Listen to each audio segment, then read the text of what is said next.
Now, before we go today, you have lots of handouts. And some of you will use others, some of you won't, depending on what you do. But if you're not a music teacher and you're going back to your school or your district, give these to your band director. And also give them my email address. It's on there in a bunch of the different handouts, but it's just jbdyas@monkinstitute.org, jbdyas@monkinstitute.org.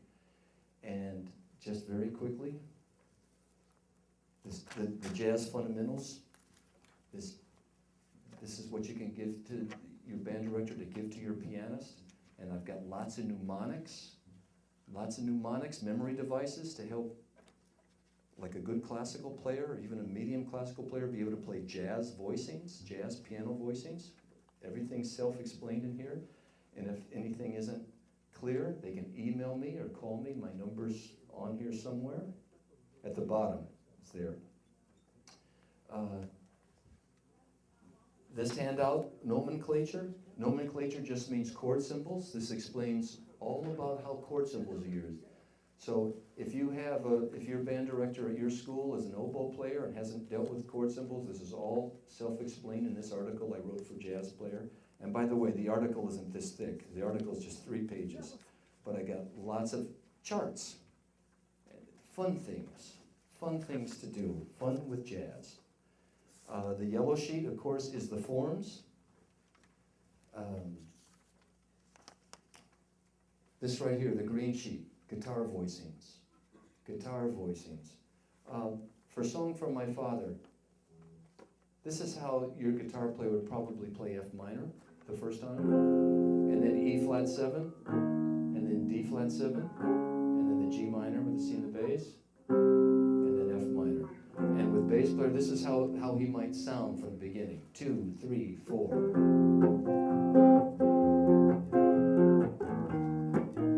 Okay, doesn't sound like jazz, okay? But I give them this sheet, and what guitar players know, that they might not know how to read music, but they know how to read these. These are these chord charts. So I'd show them F minor, and D flat 7, or E flat 7 first, then D flat 7, G minor, and F minor. And I'd say rather than strum, picking fingers, and now it sounds like this. 2, 3, 4.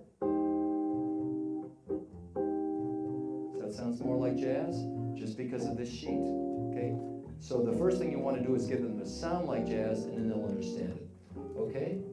Next, the blue sheet for bass. Get your students to start walking on their own, looking at chord symbols. It's all explained here. There's a couple of articles I wrote for Downbeat. It's all explained, so they're not reading notes, but they're looking at chord symbols. And I've got lots of different patterns that they can mix up and play, and they're actually, what improvisation becomes is spontaneous reorganization as opposed to spontaneous composition. You gotta start with spontaneous reorganization. Get 2 or 3 patterns, mix them up, and all of a sudden you're walking the bass. The orange sheet are the must-own CDs for your collection, for your school, or for your district school, or for your district. And on one side evolution of styles, the least you need to know. The main players in each style. The glossary is the dark green. These are all words your students need to know. Have them learn one a day or one a week. One a week, they'll learn them all during the year. It's got all these words we've been talking about. Chorus, one time through the chords of a song. Gig, synonym for job. They're all there. And then here are the tunes that we talked about today. Some of them, if there were time, we would have gone on to some more. And there should be like a purple sheet also, kind of light purple.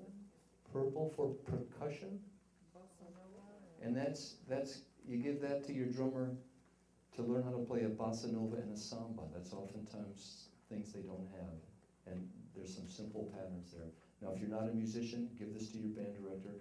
Have him or her give them to their students. And all of a sudden, they're playing jazz. They're not just reading the second alto part. Any questions? Would you mind, could the guys introduce themselves? Oh, absolutely, and I would introduce them to you, but I've met them only a couple of times, and we met this morning, so please say your name, what year in school you are, and how old you are. I'm 18 Stufley. Real loud, Grace real King. loud. You can hear me? Okay. No? I'm 18 Stufley. I go to Grace King, and I'm in 11th grade. 11? 16? And 17.